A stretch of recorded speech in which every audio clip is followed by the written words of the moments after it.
সারা দেশের সাবেক এইচএসসি ১৯৯৫ এর শিক্ষার্থীদের আয়োজনে অনুষ্ঠিত হয়েছে ঈদ পুনর্মিলনী ও বাংলা বর্ষবরণ অনুষ্ঠান। বিকেলে রাজধানীর মিরপুরে একটি কনভেনশন সেন্টারে নানা বর্ণিল আয়োজনে অনুষ্ঠানটি সাজানো হয়। উদ্বোধন করেন আয়োজক কমিটির অন্যতম সদস্য হায়াসিন্থ গ্রুপের চেয়ারম্যান ফিরোজ আহমেদ।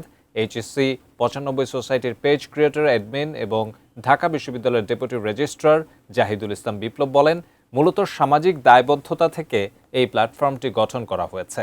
বিভিন্ন ধরনের সমস্যায় সাবেক এইচএসসি ১৯৯৫ এর শিক্ষার্থীদের সহায়তা করা গ্রুপটির মূল উদ্দেশ্য বলে জানান।